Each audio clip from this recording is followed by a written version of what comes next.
Shalom Bapak Ibu Saudara yang saya kasih dalam nama Tuhan kita Yesus Kristus. Kembali lagi ya kita bertemu dalam ibadah ya, meskipun sekalipun masih di rumah masing-masing ya. Tapi saya berharap itu tidak mengurangi semangat kita untuk kita sama-sama memuji Tuhan, menyembah Tuhan bersama dengan keluarga yang ada.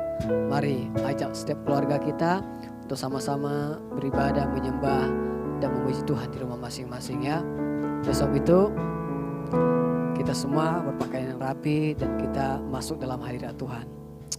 Terima kasih Yesus, terima kasih Roh Kudus. Kami percaya bahwa Bapa Engkau yang mendengar seruan hati kami. Engkau Bapa yang mendengar siap isi hati kami Tuhan. Apa yang kami rencanakan Kau tahu. Apa yang kami rancangkan Kau tahu. Sebab itu Tuhan kami datang dalam hadirat-Mu. Kami rindu memuji dan menyembah-Mu Tuhan. Thank you Jesus, thank you Bapa. Bapa Kau mendengar seruan hatiku. Tak pernah Kau tinggalkan dari kasih-Mu Yesus. Lewat lembah gelap Kau temani aku.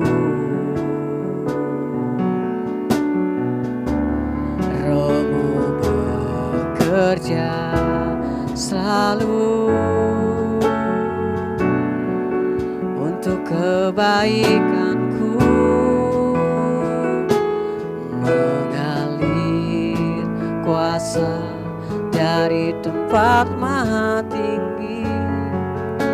Bapa kekal mulia, Kau hadir di sini, memulihkan hati, menyembuhkan yang terluka. Ku kan tenang bersama-Mu Bapa.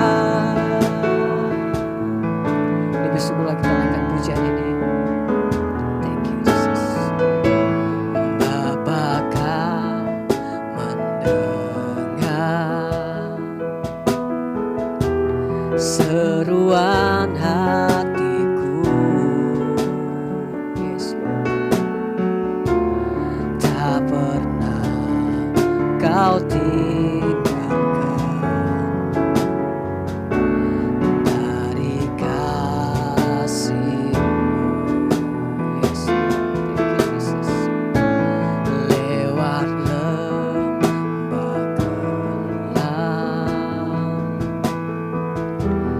Kau temani aku. Roh-Mu bekerja selalu untuk kebaikanku, mengalir kuasa dari tempat maha tinggi. Bapa kekal mulia, Kau hadir di sini, memulihkan hati, menyembuhkan yang terluka. Ku kan tenang bersama-Mu Bapa. Mengalir kuasa dari tempat maha tinggi.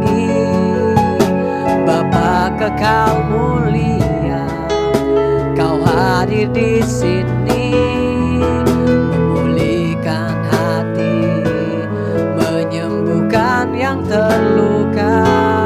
Ku kan tenang bersama-Mu Bapa.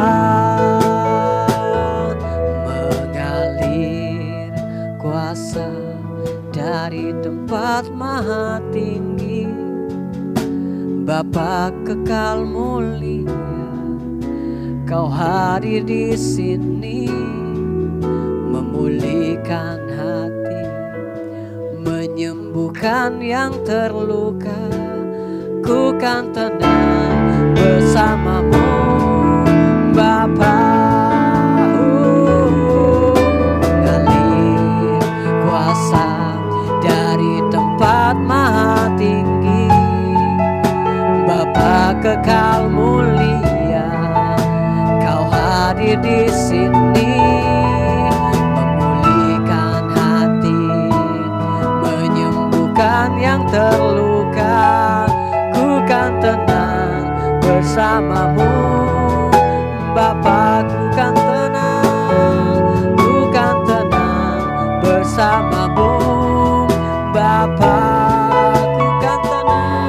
Ku kan tenang bersamamu, Bapa.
Kau hadir di sini, ku rasakan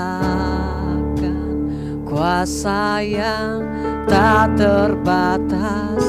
Ku yakin Kau nyata di sini, kemenangan terjadi di sini. Ku yakin Kau hadir di sini.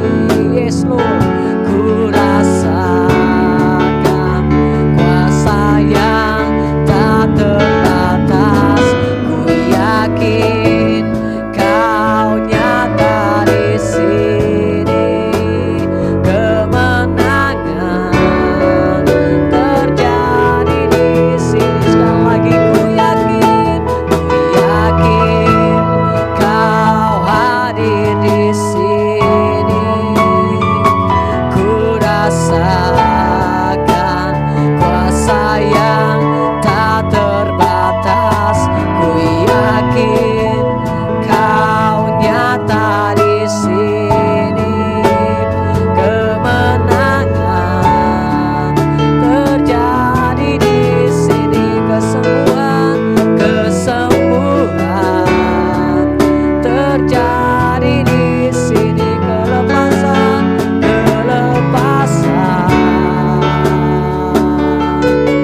terjadi di sini.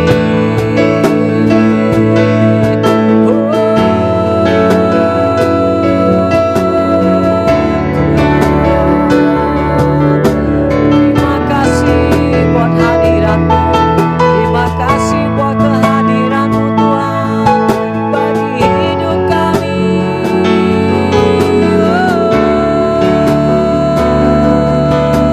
Yesus, terima kasih Bapa. Terima kasih Yesus. Terima kasih Tuhan buat kehadiran-Mu dalam hidup kami. Betapa kami bangga dan kami bersyukur memiliki Bapa dan Tuhan yang seperti Engkau. Bapa yang mengasihi kami, Bapa yang selalu ada bagi kami, Bapa yang peduli akan kehidupan kami. Terima kasih Bapa. Sungguh kami tidak bisa membalas kebaikan-Mu dalam hidup kami, selain kami menyembah-Mu, memuji-Mu dalam hadirat-Mu yang kudus ini Tuhan. Karena hanya Engkau yang layak kami sembah. Kami ada hari ini Tuhan, semua karena anugerah-Mu. Kami sungguh merasakan Tuhan kuasa-Mu hadir bagi kami, mengurapi setiap kami, menjamah setiap kami Tuhan. Terima kasih Bapa. Kami menyerahkan ibadah kami hari ini dalam tangan Tuhan. Dari awal pertengahan ke akhirnya, biarlah semua kehendak-Mu yang terjadi, bukan kehendak kami ya Tuhan. Terima kasih Bapa. Ini sembah dan pujian kami naikkan di hadirat-Mu Tuhan. Dalam nama Tuhan kami Yesus Kristus kami berdoa dan bersyukur. Yang percaya katakan amin. Baik Bapak Ibu Saudara semuanya ya, yang saya kasih, kita akan mendengarkan firman Tuhan. Namun sebelumnya kita akan Bible prophetic ya. Sama-sama kita angkat Alkitab kita di sebelah tangan kanan kita. Dan sama-sama kita katakan, aku percaya firman-Mu berkuasa. Aku percaya firman-Mu dapat mengubah seluruh hidupku. Aku percaya firman ini adalah Tuhan sendiri. Aku siap menerimanya dalam nama Yesus. Amin. Shalom Bapak Ibu yang dikasihi Tuhan. Senang sekali saya bisa sharing hari ini. Gimana kabarnya di Sekinah Jakarta? Kita di Melbourne semua sehat, puji Tuhan. Baru beberapa terakhir ini, kemarin kita juga ada lockdown, tapi puji Tuhan kita di Melbourne sudah mulai bisa ibadah lagi minggu ini. Sekali lagi saya mengucapkan terima kasih khususnya buat Pastor David yang sudah memberikan saya kesempatan untuk sharing sedikit daripada firman Tuhan hari ini. Bapak Ibu, sebelum kita masuk dalam sharing firman, mari kita sama-sama doa sekali lagi ya. Tuhan, kami mengucap syukur Tuhan buat kasih setia-Mu Tuhan yang Kau boleh berikan kepada kami Tuhan. Kami mengucap syukur kalau sampai pada hari ini Tuhan kami bisa diberi kesempatan untuk duduk diam mendengar firman-Mu ya Bapa. Tuhan, hari ini Tuhan kami mau siapkan hati kami Tuhan, pikiran kami Tuhan untuk bisa konsentrasi, untuk mendengar sedikit daripada firman-Mu ya Bapa. Tuhan, saya berdoa khususnya Tuhan Kau pakai saya Tuhan untuk menjadi penyambung lidah-Mu ya Bapa. Biar Kau sampaikan isi hati-Mu ya Bapa. Hati kami haus untuk mendengar firman-Mu ya Bapa. Kami rindu akan pewahyuan-pewahyuan yang baru ya Bapa, yang Kau akan berikan buat kami ya Bapa. Terima kasih Tuhan, kami siap untuk menerima firman-Mu. Hanya di dalam nama Tuhan Yesus kami berdoa dan mengucap syukur. Haleluya, amin. Bapak Ibu, minggu ini kita sudah masuk minggu keempat ya, minggu keempat dalam kampanye kita benar ya. Saya sangat mengucap syukur untuk kampanye ini. Sebenarnya dari beberapa belakangan kampanye kita ini kita belajar Mazmur, kemudian hari ini kita belajar Amsal, kemudian sebelumnya kalau nggak salah kita belajar Kidung Agung juga ya. Saya mengucap syukur kalau Pak David memberikan kita tema yang berasal dari kitab-kitab puisi. Walaupun sebenarnya buat saya agak sulit sebenarnya untuk menggali kitab-kitab puisi ini, tapi secara nggak langsung saya seperti di-encourage gitu ya, diberi semangat untuk mempelajari kitab-kitab puisi ini. Dan semakin saya gali, kemudian juga saya renungkan, luar biasa Bapak Ibu. Saya rasa Bapak Ibu yang setia melakukan 4M pasti banyak mendapat berkat ya dari beberapa kampanye kita yang bulan-bulan lalu. Nah, mungkin hari ini kita bahas di Amsal, itu di Amsal 25 Bapak Ibu ya, yang di minggu keempat ini. Nah, sebelum kita masuk membahas kitab Amsal ini, khususnya di pasal 25, mungkin sebelumnya saya mau coba sedikit kasih seperti dasar gitu Bapak Ibu ya, bagaimana kita harus membaca kitab Amsal ini, kitab-kitab puisi ini, at least saya mau kasih sedikit guidance gitu Bapak Ibu ya. Saya bukannya mengajari, tapi ini yang saya dapat dari Tuhan.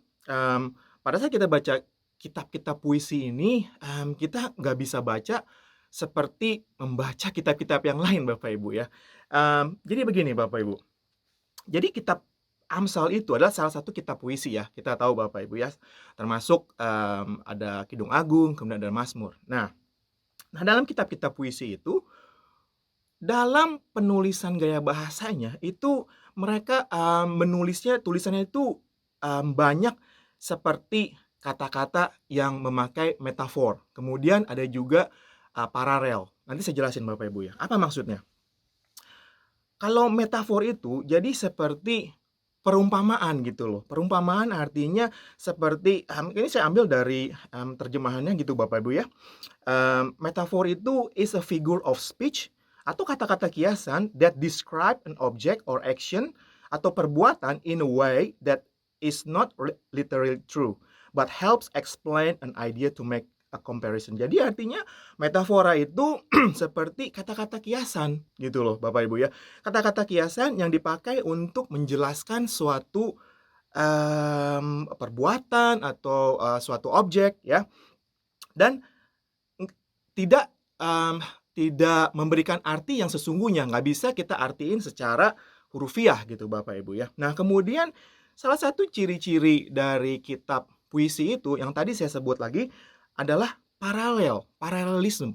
Paralel itu maksudnya, nah dalam saat kita membaca kitab puisi, termasuk kitab Amsal, kita harus membaca, kadang-kadang harus baca nggak cukup satu ayat, tapi harus digandengkan dengan ayat berikutnya Bapak Ibu ya. Jadi ada kalimat pertama, kemudian ada juga kalimat kedua yang kita harus baca secara konteks, secara menyeluruh, baru kita bisa tarik artinya gitu Bapak Ibu ya. Nah itu namanya paralel.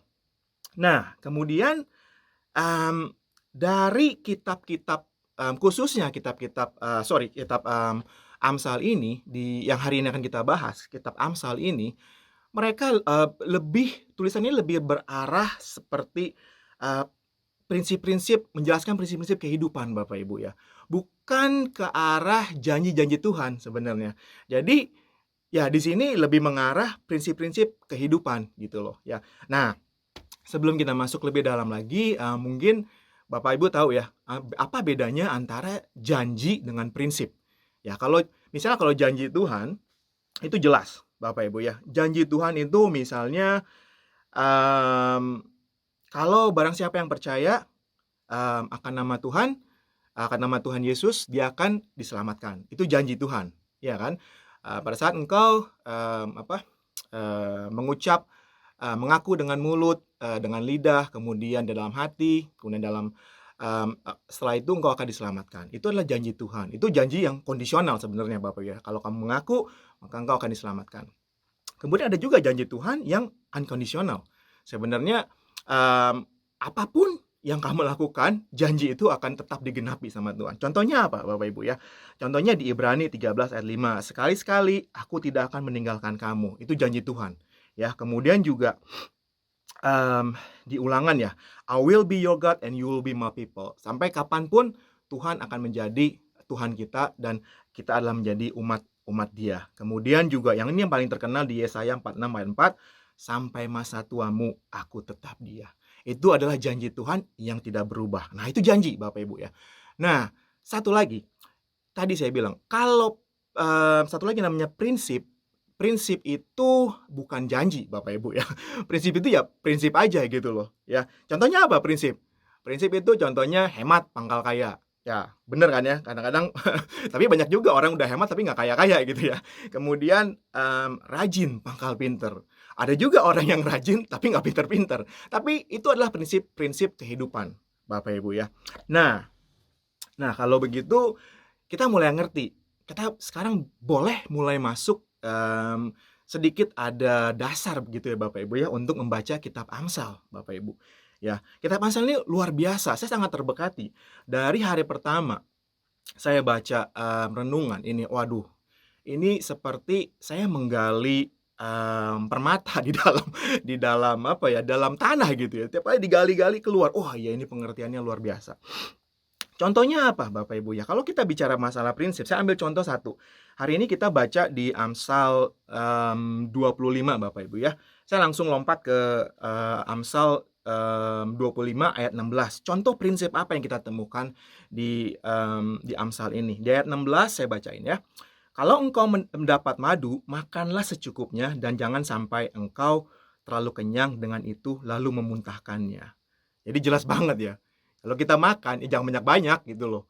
Ya kalau banyak-banyak ya muntah nanti. Ya itu kan prinsip gitu loh Bapak Ibu ya. Jadi nanti kita perdalam lagi maksudnya apa. Tuhan kasih prinsip ini kalau kita aplikasikan dalam kehidupan kekristenan kita itu artinya apa Bapak Ibu ya. Nah oke, sekarang kita mulai ya Bapak Ibu.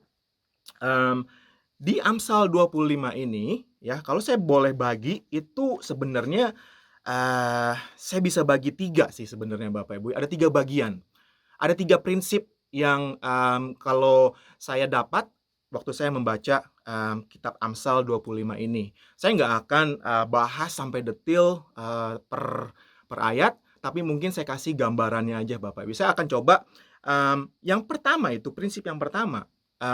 Dari ayat yang pertama sampai ayat yang ke-7 itu mengenai prinsip keberhasilan seorang pemimpin.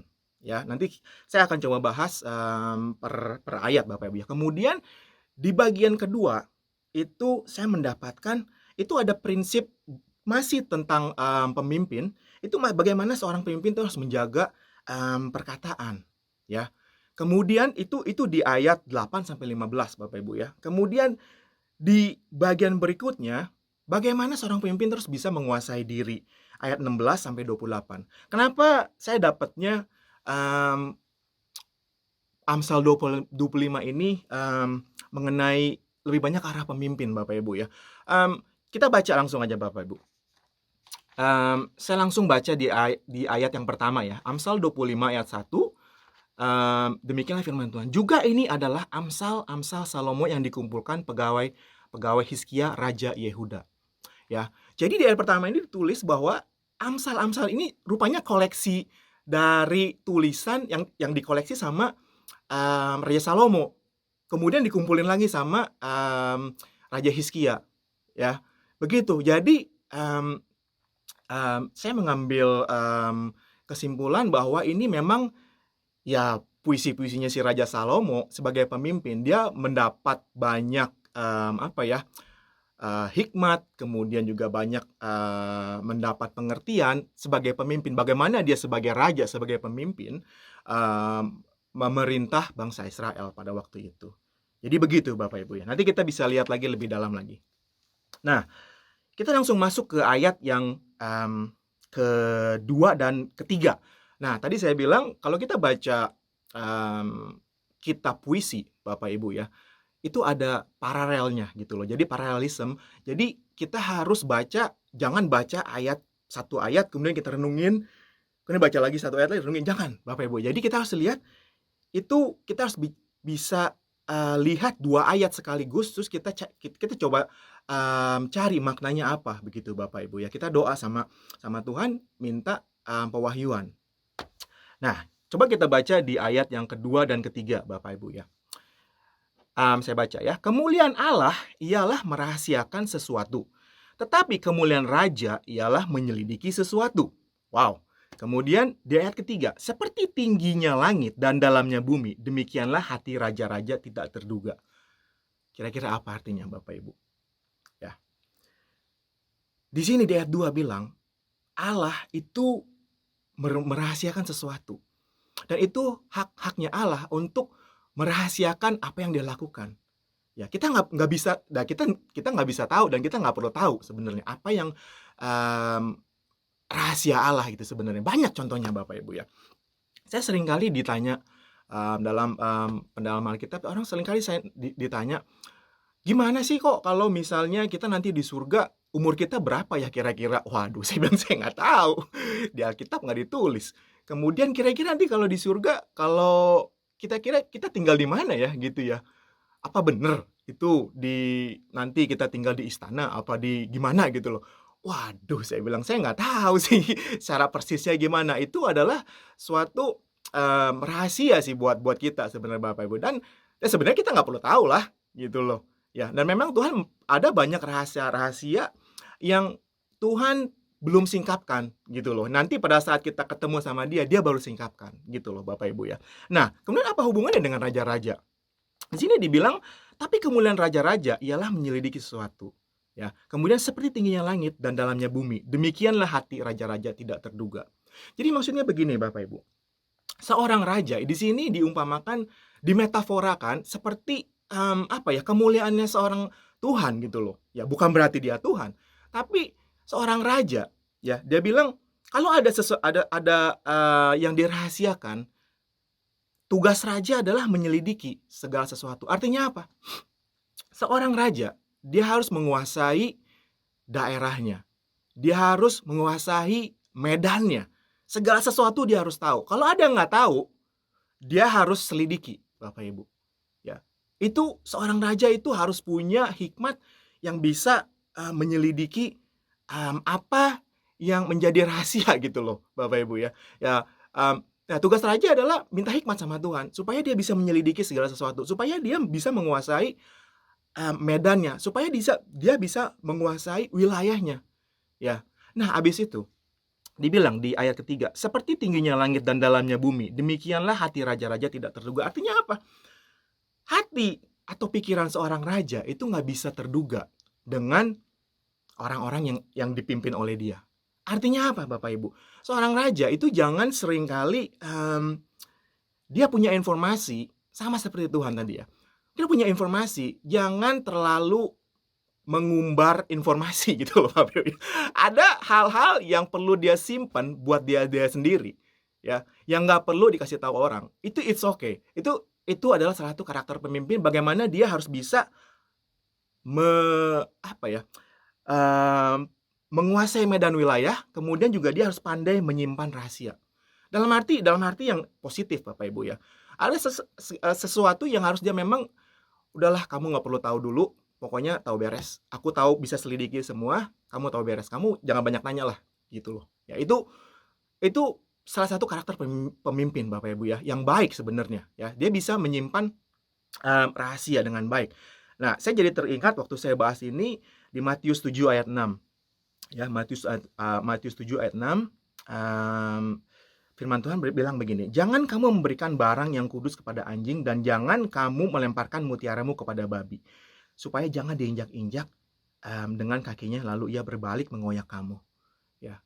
Jadi seorang pemimpin harus pandai membagi-bagikan informasi, bagaimana dia harus menyimpan informasi, bagaimana dia harus menyimpan informasinya itu untuk dirinya sendiri dulu gitu loh Bapak Ibu ya. Ya. Itu yang pertama. Ya. Kemudian kita bahas lagi Bapak Ibu yang kedua. Ayat 4 dan 5 ya. Nah, karena ini paralel jadi saya bacanya dua ayat Bapak Ibu ya.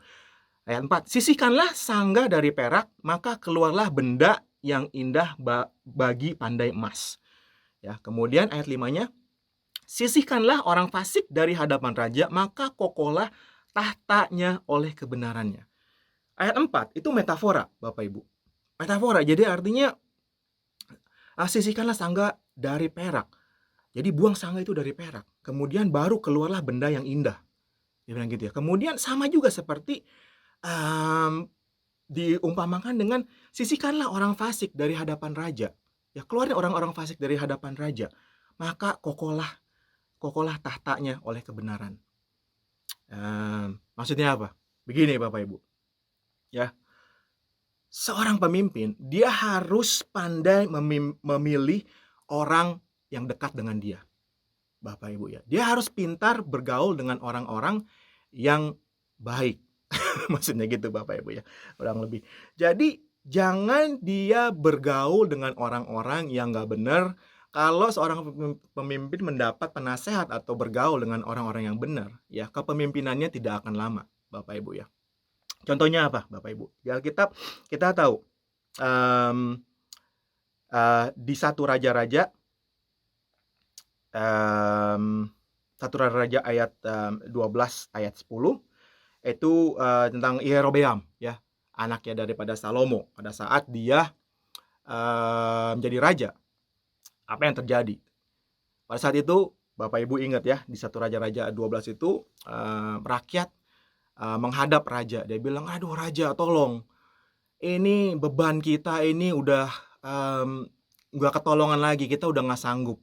Kita nggak sanggup untuk bayar upeti lagi, ini kita berat, kerja kita terlalu berat. Terus Yerobeam bilang, oke lah kalau gitu aku konsultasi dulu ya dengan penasehatku. Ya, penasehatnya dia yang pertama dia konsultasi dengan tua-tua yang dulu menjadi penatua-penatuanya Raja Salomo. Dia bilang penatua-penatua ini orang-orang yang wise, Bapak Ibu ya. Hai, kamu kalau mau menjadi raja yang langgeng, yang baik, kamu dengerin. Kamu harus jadi hamba di dalam pemerintahan ini sebagai raja, tapi kamu harus jadi hamba. Kalau kamu memberikan keputusan yang baik buat mereka, ya, mereka akan menjadi rakyatmu, akan menjadi hambamu seumur hidupmu, gitu loh, ya. Oke, kalau gitu. Yerobeam kemudian dia menghadap teman-temannya sekarang yang seumuran dengan dia, yang juga dia teman-teman di dalam kerajaannya itu, ya. Rupanya sebagai penasehat-penasehat juga, dan tapi mereka seumuran gitu, yang mereka nggak punya pengalaman sebenarnya karena mereka masih muda, Bapak Ibu. Apa yang mereka bilang? Dikasih tahu, kamu bilang seperti ini, kelingkingku lebih besar daripada pinggang ayahku. Waduh, dia bilang, maka sekarang ayahku telah membebankan kepada kamu tanggungan yang berat, tapi aku akan menambah tanggungan kamu. Ayahku telah menghajar kamu dengan cambuk, tapi aku akan menghajar kamu dengan cambuk yang berduri besi. Waduh, gawat ini. Ya, jadi pas itu Yerobeam dia mendapat guidance yang salah karena dia berkumpul dengan orang-orang yang salah. Makanya kerajaannya itu nggak lama. Begitu Bapak Ibu kurang lebih ya. Jadi kalau kita balikin lagi di ayat 45 ini, masuk make sense banget ya Bapak Ibu. Sisihkanlah sangga dari perak, maka keluarlah benda yang indah bagi pandai emas. Sisihkanlah orang fasik dari hadapan raja, maka kokohlah tahtanya oleh kebenarannya. Aplikasinya buat kita anak-anak Tuhan ya kita harus pandai-pandai bergaul lah Bapak Ibu ya. Ini mungkin memang dari yang saya dapat tuh untuk pemimpin, tapi kalau buat saya waktu saya baca ini, kita adalah pemimpin dimanapun kita berada Bapak Ibu ya. Sebagai anak Tuhan kita harus mempunyai karakter seorang pemimpin Bapak Ibu ya. Jadi bukan untuk orang-orang yang memang udah jadi bos gitu ya, bukan, tapi memang untuk kita anak-anak Tuhan. Sebenarnya semua anak-anak Tuhan adalah pemimpin. Harusnya kita dalam pekerjaan kita adalah pemimpin, kemudian dalam keluarga kita juga bisa jadi pemimpin, kemudian di dalam pelayanan kita juga bisa memimpin. Begitu Bapak Ibu ya. Nah, kemudian kita lanjut Bapak Ibu ya, di ayat yang ke-6 dan ke-7 sekarang. Nah, kita baca. Jangan berlagak di hadapan raja atau berdiri di tempat para pembesar. Kemudian, karena lebih baik orang berkata kepadamu, naiklah kemari daripada engkau direndahkan di hadapan orang mulia. Apa matamu lihat? Dari sini kita baca lagi, seorang kalau kita mau jadi pemimpin, itu kita harus sabar. Bapak Ibu ya. Kita harus tahu bagaimana kita menahan ambisi. Ya, jangan istilahnya kita deket-deket sebentar-sebentar kita mau menjilat gitu loh, menjilat bos kita gitu loh, sedikit-dikit cari muka. Nah, itu kurang baik Bapak Ibu ya dalam pekerjaan. Nah, di sini firman Tuhan bilang kita harus sabar. Kita harus tahu bagaimana kita harus menahan ambisi. Ambisi boleh, tapi kalau ambisi berlebihan itu yang bahaya Bapak Ibu. Ya, jadi contohnya apa di Alkitab? Jelas banget Daud ya. Daud itu orangnya sabar. Dia udah diurapi. Ya, diurapi pada saat dia masih muda, masih kemerah-merahan mukanya. Ya. Pada saat itu, tapi dia dengan sabar. Dia menjalankan maksudnya jalan hidupnya dulu gitu loh. Ya. Dia mengembala, kemudian dia melawan singa, melawan beruang, kemudian pada akhirnya Tuhan kasih kesempatan untuk Daud melawan Goliat. Dan pada akhirnya at the end of the day Daud diangkat menjadi raja. Tapi Daud dia tidak ambisi, Bapak Ibu. Bahkan kalau kita lihat di 1 Samuel atau 2 Samuel, Bapak Ibu, itu cerita tentang Daud.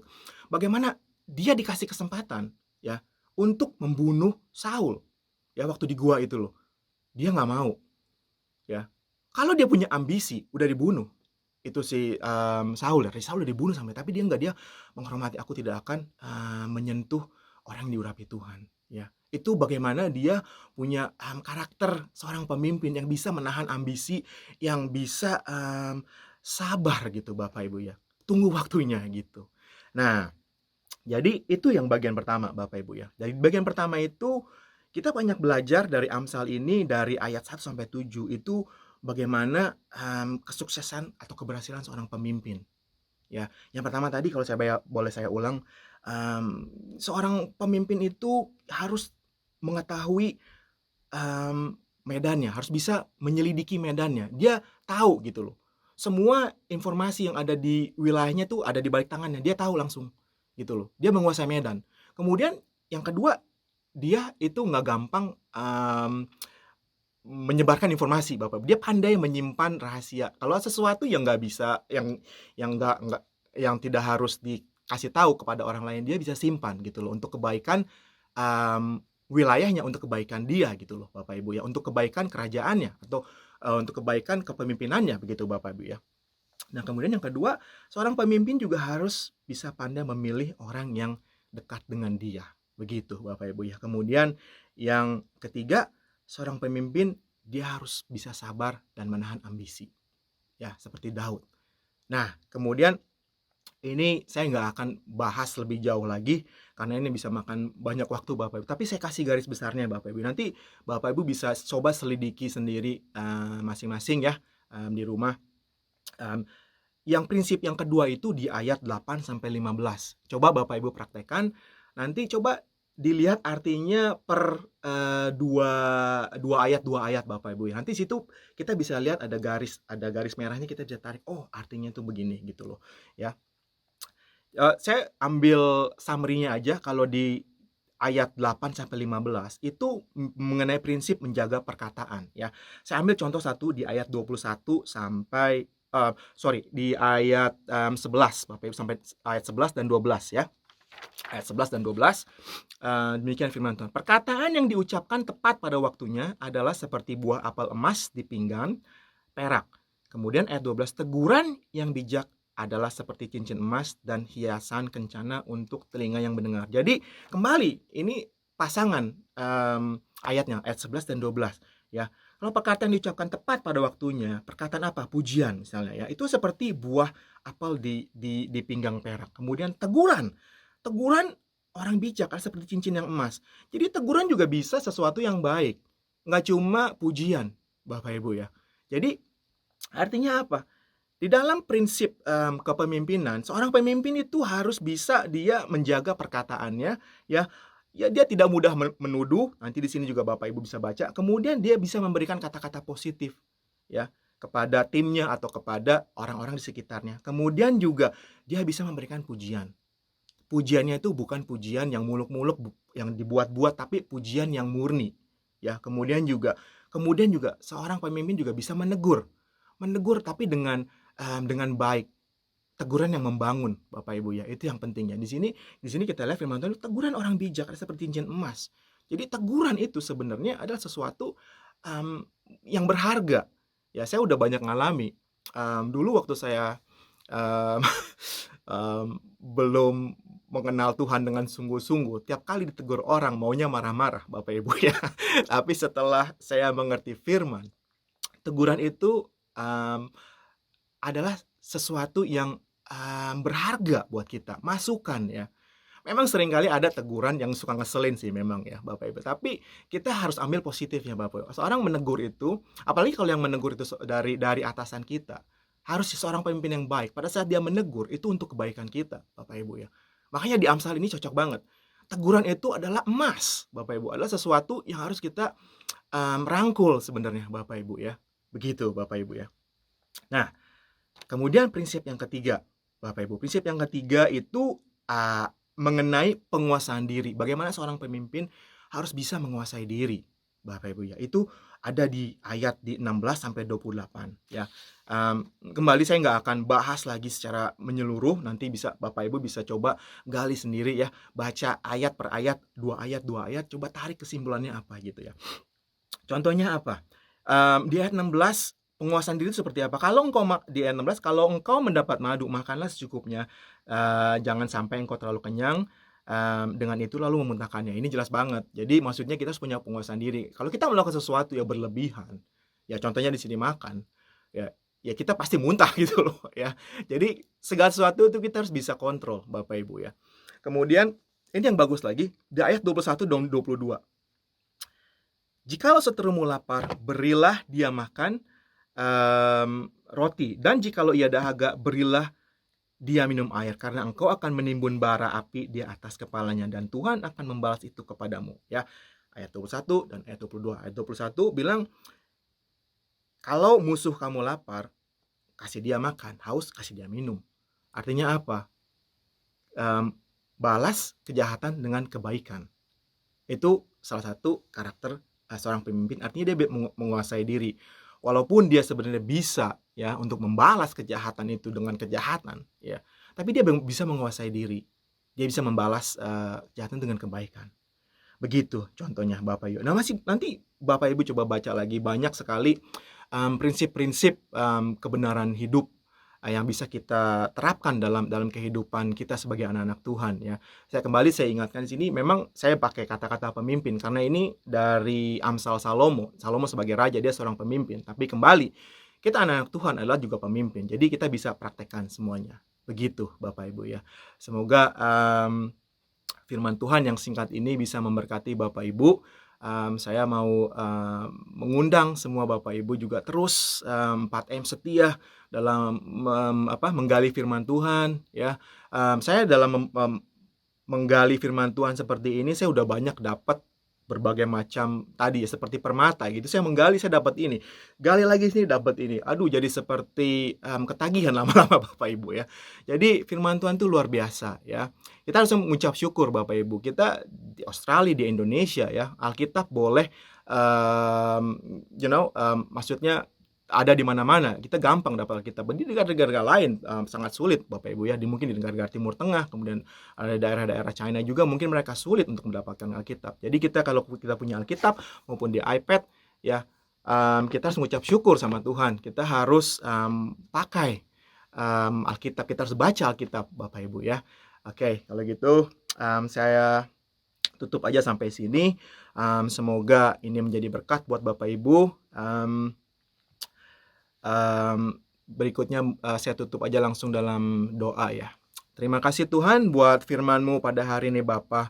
Kami ucap syukur Tuhan kalau Kau sudah memberikan kami pengertian yang baru ya Bapa. Bagaimana kami menggali firman-Mu Tuhan.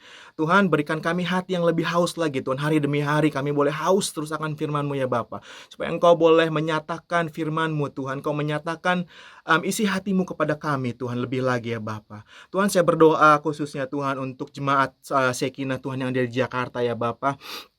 Kau berkati mereka Tuhan, berkati yang bekerja, juga berkati yang sekolah Tuhan, yang berumah tangga Tuhan. Hamba tidak tahu apa yang mereka hadapi hari-hari Tuhan. Kami percaya Tuhan, saya percaya Tuhan Engkau akan terus berjalan bersama-sama mereka ya Bapa Tuhan. Kami tahu Tuhan Indonesia pada saat ini masih parah dalam COVID krisis ini Bapa. Tuhan, kami percaya Tuhan pelindungan sempurna Tuhan buat anak-anak-Mu yang ada di Indonesia ya Bapa. Tuhan, sekali lagi Tuhan kami berdoa Tuhan untuk pemerintahan bangsa Indonesia ya Bapa, khususnya pemerintahan Bapak Jokowi, mulai dari Bapak Jokowi sendiri sampai ke pemerintahan yang paling bawah ya Bapa. Engkau berkati mereka ya Bapa.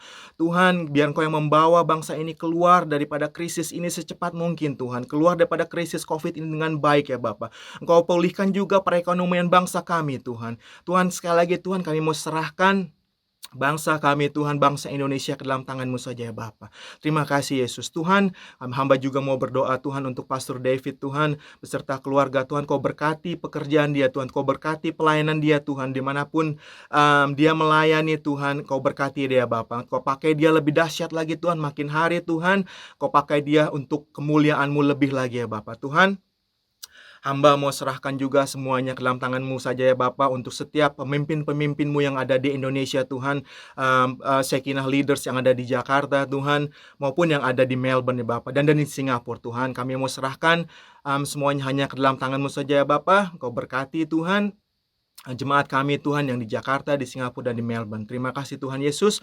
Hanya di dalam nama Tuhan Yesus kami berdoa dan mengucap syukur. Bapak Ibu, mari kita sama-sama tutup ibadah kita dengan doa Bapa kami. Bapa kami yang ada di surga, dikuduskanlah nama-Mu. Datanglah kerajaan-Mu, jadilah kehendak-Mu di bumi seperti di surga.